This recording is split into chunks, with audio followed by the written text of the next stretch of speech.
Welcome to The Explainer. Today, we are diving into an absolute paradox of horology and modern economics. We're looking at a stainless steel watch from 1976 that was, well, initially completely rejected by the market. And yet, over the decades, it's somehow transformed into one of the most coveted, hyped, and expensive luxury assets in the entire world.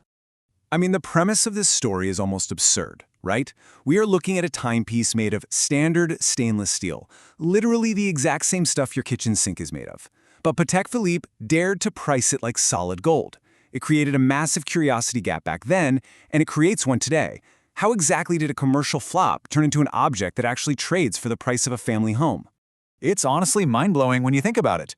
The very same watch, with the exact same steel case and the exact same movement that just sat unsold in dusty 1970s shop windows, is now considered the ultimate grail piece for collectors around the globe. Same watch, entirely different world. So what changed?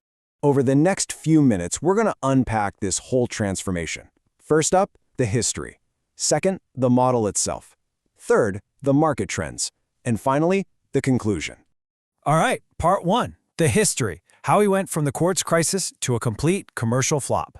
So let's wind the clock back to the mid-70s. The Swiss mechanical watch industry was, frankly, terrified. Cheap, highly accurate, battery-powered quartz watches were effectively destroying their traditional business model. Desperate to adapt to a changing world where wealth was just becoming more casual, Patek noticed something interesting in 1972. A competitor's watch called the Royal Oak proved a steel sports watch could actually carry a gold price tag.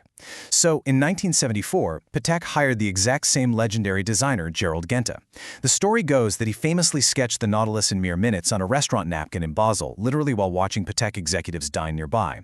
That sketch led to its launch in 1976, to absolute market silence. The design here is absolutely crucial to the story. Jenner actually took his inspiration straight from the porthole of a transatlantic ocean liner. Specifically, that robust, rounded, hinged window that seals tight against the crashing sea. He brilliantly designed the watch case with a rounded octagonal bezel and lateral ears on the sides. And those ears weren't just decorative either. They functionally acted as hinges to clamp the watch shut against water, exactly like that ship's porthole. Now, when this launched, it completely baffled traditional Patek collectors. Like if you bought a Patek in 1976, you fully expected a slim, elegant, discreet gold dress watch on a nice leather strap. It was a symbol that you had arrived. Instead, you were offered a massive, casual steel watch on a steel bracelet priced roughly the same as a gold Rolex. To that traditional buyer, steel signaled a tool, not a treasure. The value proposition just didn't compute for them. That brings us to Section 2, the model. Specifically, the legendary reference 3700/1A, which collectors affectionately call the Jumbo. To really get the modern hype, we need to look closely at the specs of this original 1976 model that kicked off the entire lineage. The 3700/1A combined a large 42mm steel case, which is exactly why it earned that Jumbo nickname. It was huge for the era, but it was also remarkably slim, at only about 7.6mm thick. It featured a stunning blue-black dial with horizontal embossed grooves and a beautifully integrated tapering steel bracelet that could never be swapped out for a leather strap. The watch just read as one single continuous object. This piece truly built a legacy as a masterpiece of horology. It used a two-part monoblock-style case, meaning it was built right from a solid block for durability, and that provided a serious 120 meters of original water resistance. That was an incredible claim for a watch this elegant. Inside was the calibre 28255C, an ultra-thin automatic movement based on the legendary Jaeger-LeCoultre 920 architecture. And notice the purity of the dial. There is absolutely no cluttering seconds hand. This model represented absolute design purity, built in very modest quantities, which perfectly set the stage for its future explosion in value. All right, on to Section 3, market trends. Let's look at the 6 forces behind that massive price tag. Look, a beautiful watch doesn't just magically trade for the price of real estate without some serious market mechanics at play.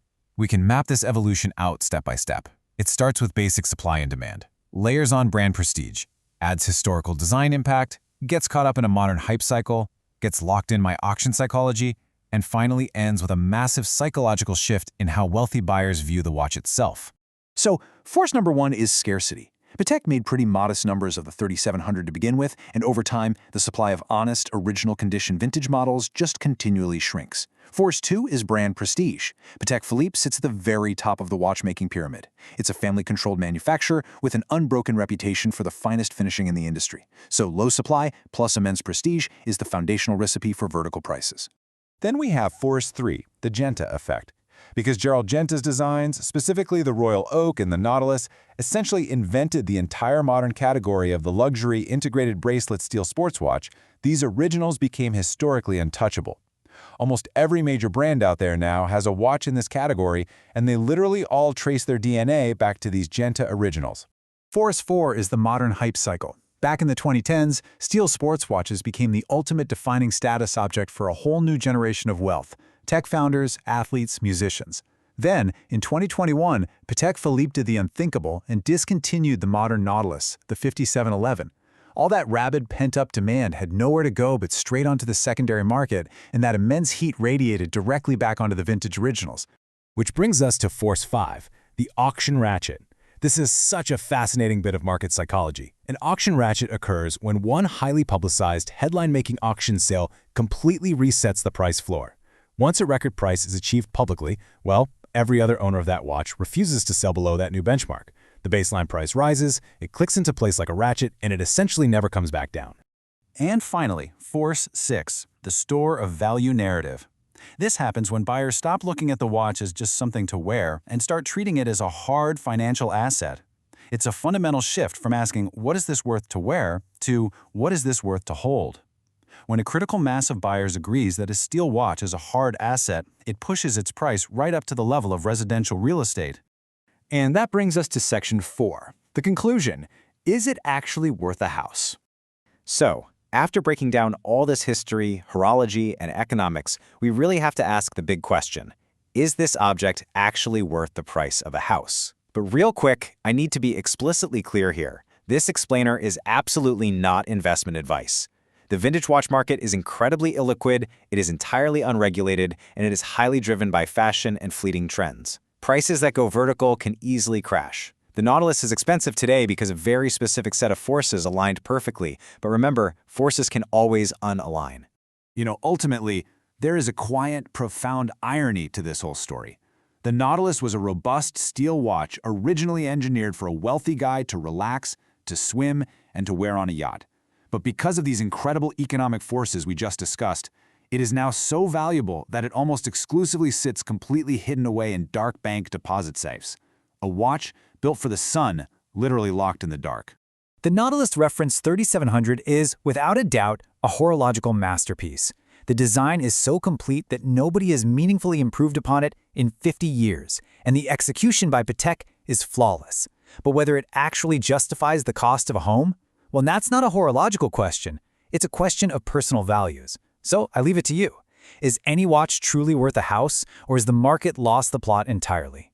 Think about that for a bit, and I'll catch you in the next explainer.